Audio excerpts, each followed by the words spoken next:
Hey, what is good? It's Martin, and today we have an ambient, more like boost Requiem type beat. I'm trying to make this introductions more short so people like just start the video and they get what they want and they don't have like me talking for 7 minutes about my life. So yeah, a few things I want to say before I start. All the BST presets and mixer presets, including all these pads, and all the drums are from my new drum kit. It's called the toolkit because it's like 3.5 gigabytes. It's like huge, and that's why I called it a toolkit because I wanted this drum kit to be like a toolkit for producers. So yeah, having said that, link will be in the description. The MIDI for this melody was made by Dead Sojas, so also his Instagram will be in the comments. And I think that was all. I think I got the introduction sorted out. So let's just begin. I hope my CPU doesn't overload with everything because it's a very heavy project. But let's begin with the first like melody layer, and then let's start with explaining. So this is my first melody, and this is what it sounds like.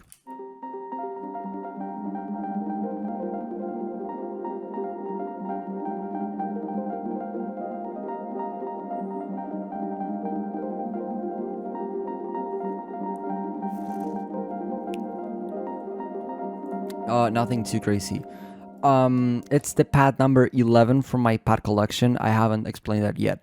There's a pad collection on this new drum kit, and it has like 56 pads. The only thing is that you'll need FL Studio to open this.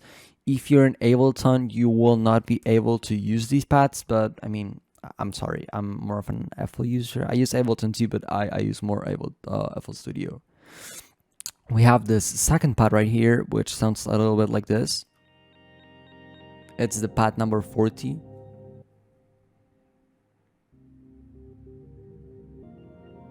It's a pretty weird chill sound, you know? It's refreshing. I just added some halftime because it was like way too fast, so I just slapped halftime and made my pad slower. And we have this little other pad here. And I'm using a mixer preset from my drum kit. I'm not sure which one, but it should be one of these, to be honest. I don't remember which one it was, but I'll go over it. It's some EQ on the bass, low, mid end. It's a like low, it's a high pass on the low end. We have some portal in here. It's the chops preset from I don't know which bank, but it's called chops.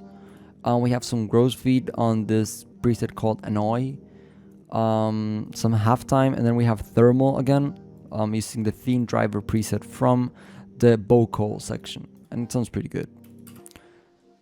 And that's literally it for the melody. Altogether, it sounds like this. There's some more melodic components that I took out and I'll show, so you have an idea of more or less the sounds that I have on this kit, but this is my final melody.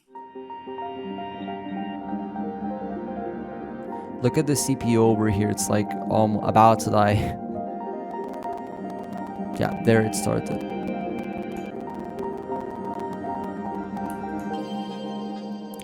I also added this expand mallet thingy. If you have heard my album, which is on Spotify by the way, if you could give it a listen, it would be nice. It's an executive produced by me album. It's in all DSPs, and there's a track with Kuba called "Calling Me." I use the same mallet. It's from Expand. It's the Celeste Soft mallet, and I will not show the mixer because it's like all my sauce, but it's in this kit. It's the mallet number 1 preset using Kuba, "Calling Me." So yeah, I had this melody and I didn't really include it on the track because I didn't think it would fit. You know, it's not the same kind of vibe. I also had this other piano, and it's the preset. It's the piano number 5 layer. It's lap soft piano. Everyone has this piano. Everyone uses it, but it didn't fit either. And finally, this is the pad that started the whole thing. It's this pad number 41, and it sounded like this. But it was like rejected. You know, it's like I didn't like how it fit in the final mix, but still, it's there, not being used, but it's there. Um, yeah, I like how this melody turned out. It's like very boosty, I'd say. I don't know. I followed Boost. I started looking into Boost music when he was making YouTube beats, and I think he had some melodies that sounded pretty similar to this. So maybe that's where the inspiration came from. I was a bigger follower of Boost when he was making beats on YouTube, because it's like at that time I was on YouTube on like the beat community all day long. So the drums are nothing too crazy, nothing out of the usual. So I'll just begin with the 808. This is an 808 from my kit. It sounds like this.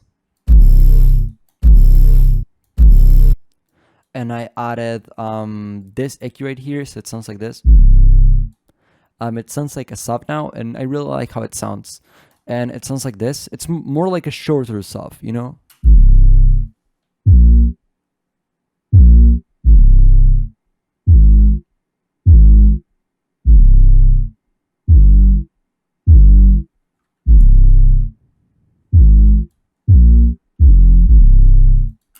So that's it for the 808.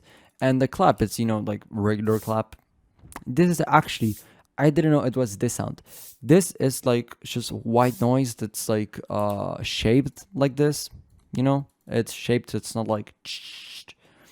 And I added this because it gives a nice touch sometimes. Instead of having a clap, you can alternate and have this white noise and like tweak stuff around, and it sounds pretty good, I'd say.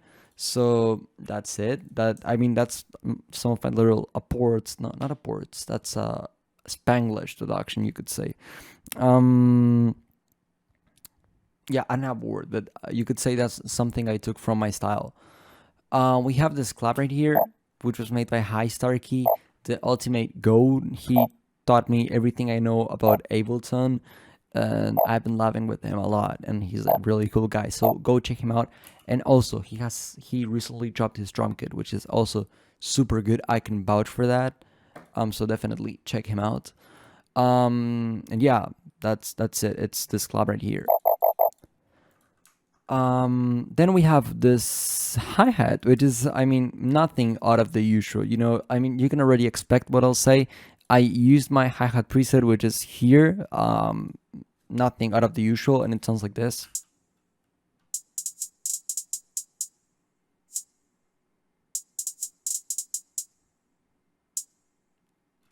And that's it.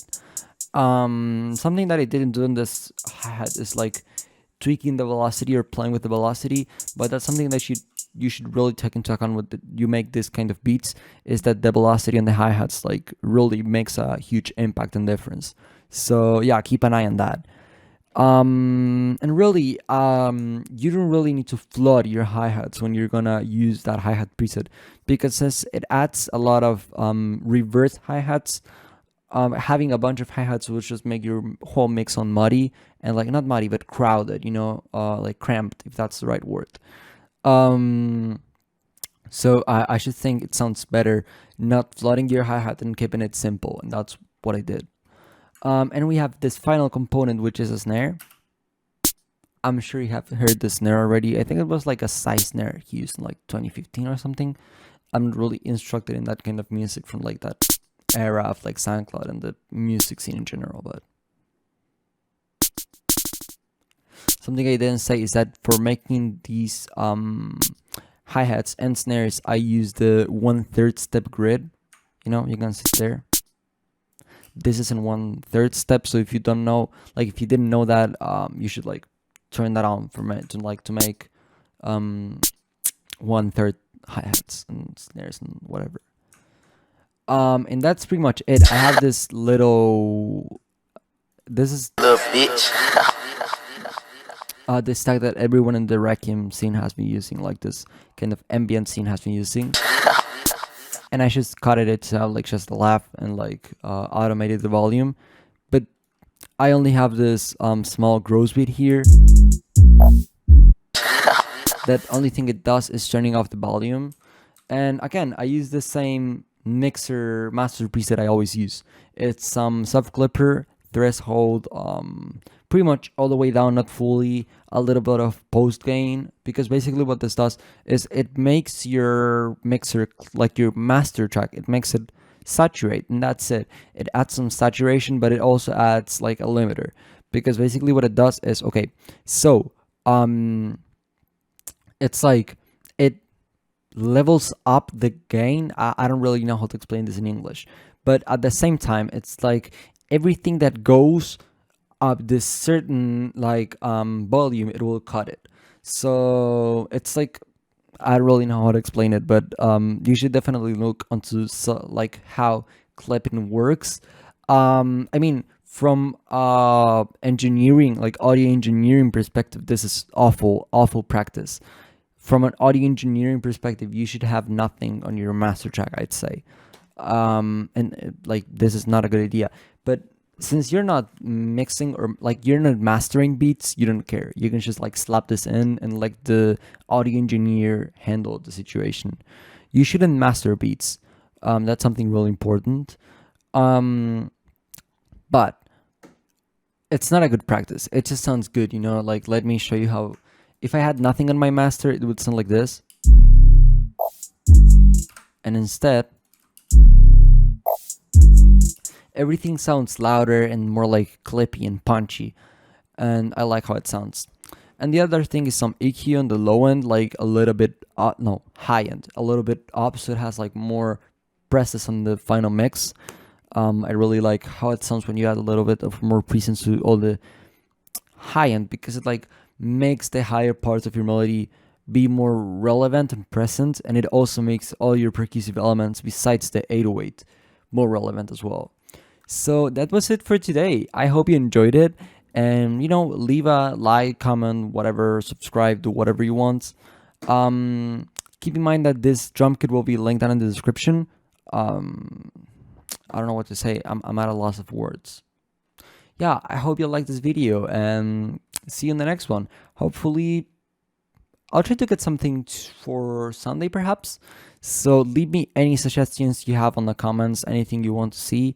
If you want me to deconstruct a beat of like a place track, I can do it as well. So yeah, I hope to see you in the comments, and well, see you in the next one. Bye bye.